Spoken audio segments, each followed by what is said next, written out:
I have Megan Thee Stallion stuck in my head for the past 5 days and it hasn't been a good time.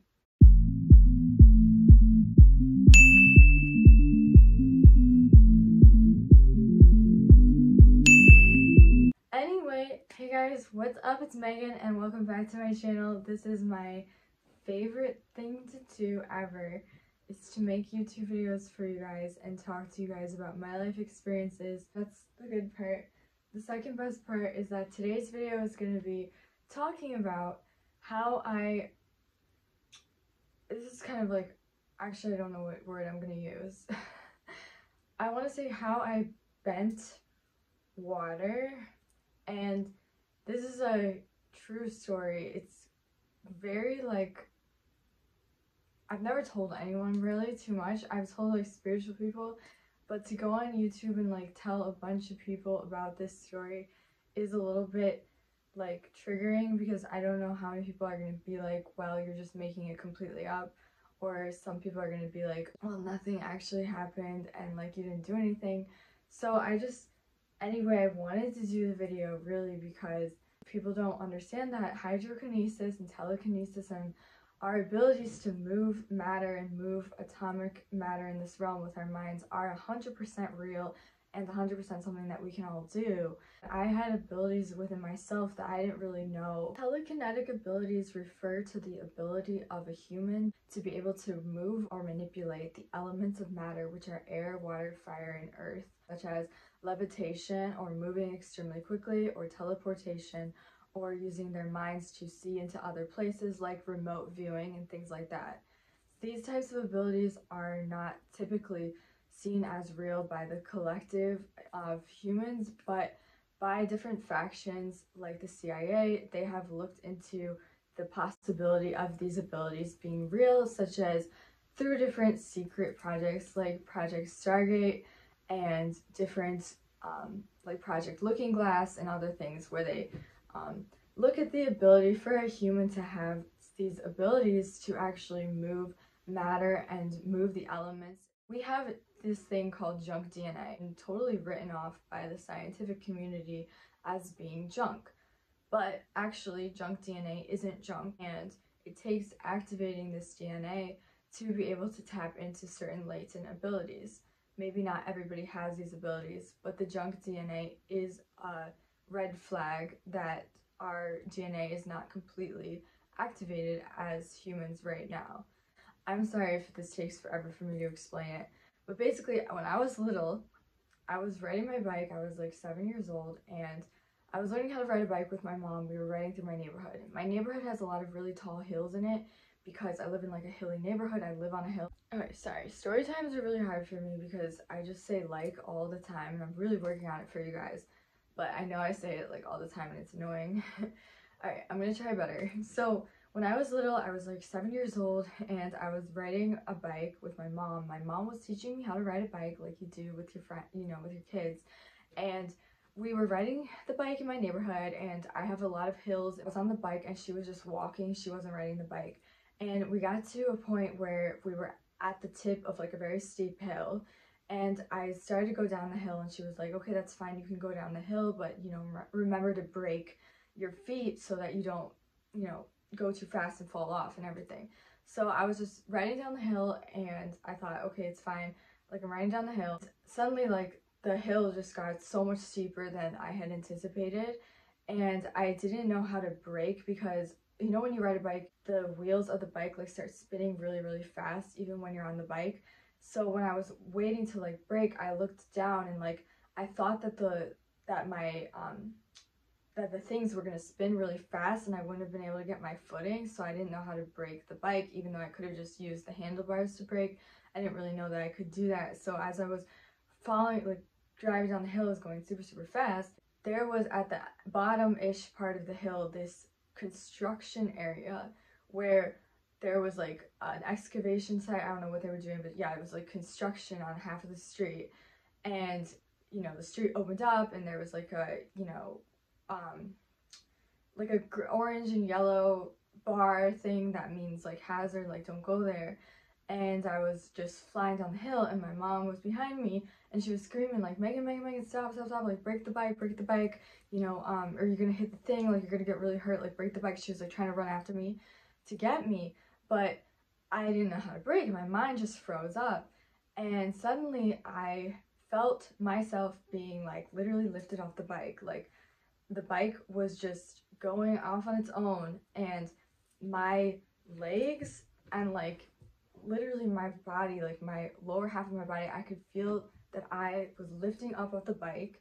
And as I lifted off of the bike, just was off the bike. It was in a span of like 3 seconds off of the bike, and I just sat next to the bike, and I just sat down next to the bike, and then I noticed the bike just whooshing forward and going off and hitting the construction site.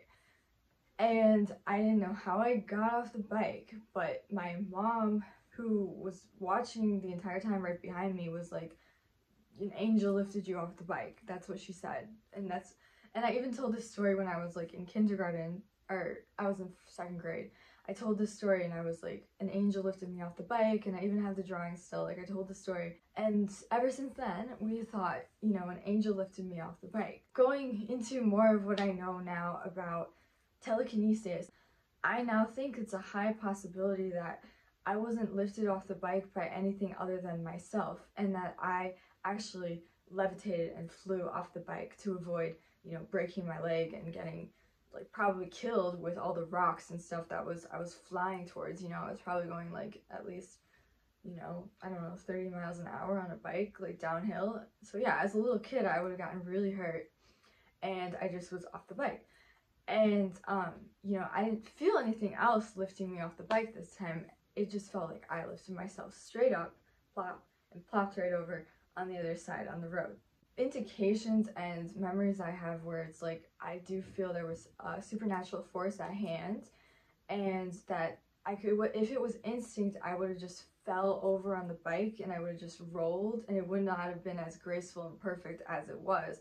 It wasn't like I just rolled off the bike and like fell down and then the bike kept going. Like it was literally like that I was gracefully like sat down, like just on my legs. Like I think in emergency situations, and this is personally for me and what I've also read a lot about, a woman will go and rescue like a child from under a car, and all of a sudden she has this like supernatural strength and she can almost like lift the car up with her hands and like just lift it up.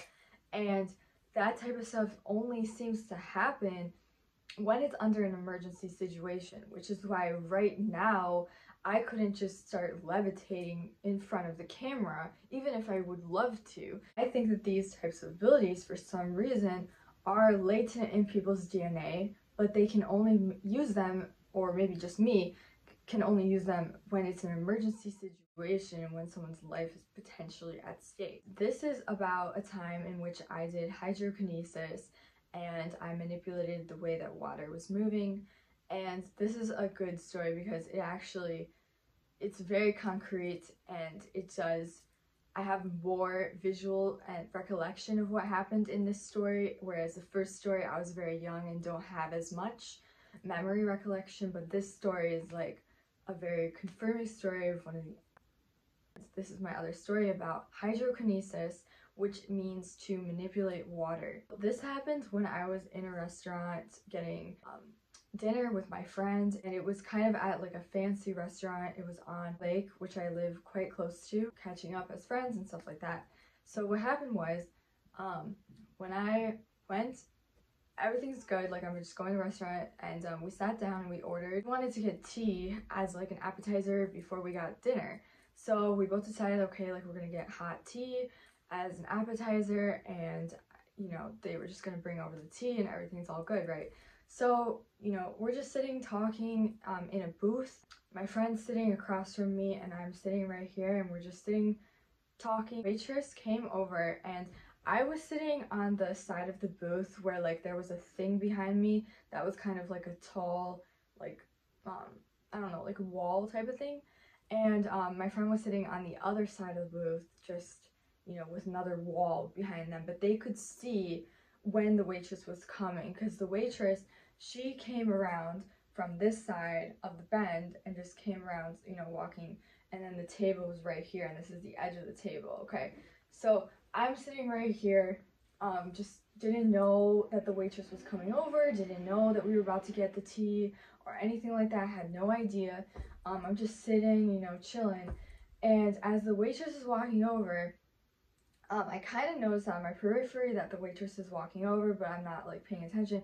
She's holding a huge platter with the tea. I'm just sitting here, and as she's walking over, she stumbles and she hits like something, you know, I don't know what, but she just stumbles, and the entire tea thing falls over to us. Like, it basically falls literally right on top of me and where I'm sitting. Plate and everything falls, and then the tea is falling off of the thing that's coming down from the teapot. And as the tea falls down, there's this tea coming out of this hot gray thing. Like, it's hot tea.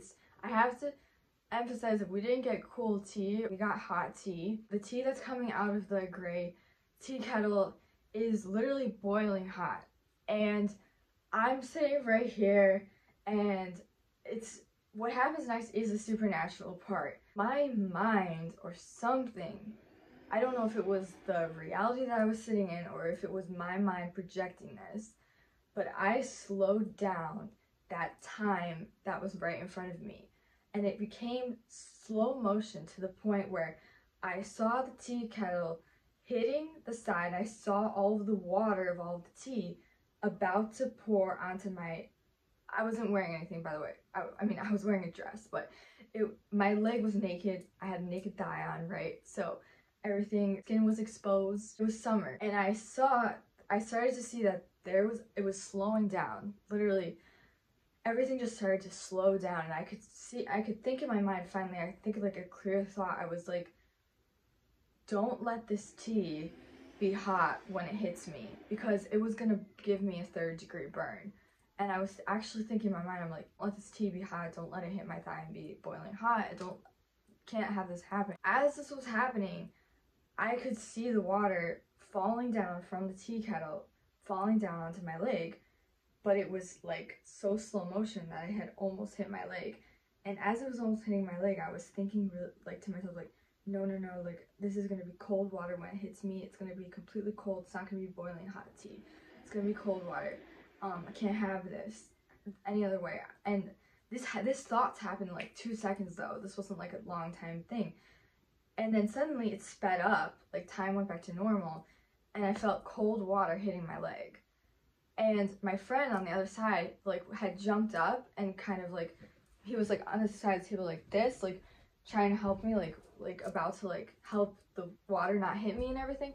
But it was too late, and he was like, oh my gosh, like, and the waitress was like freaking out. She's like, oh my gosh, let me get you ice, are you okay?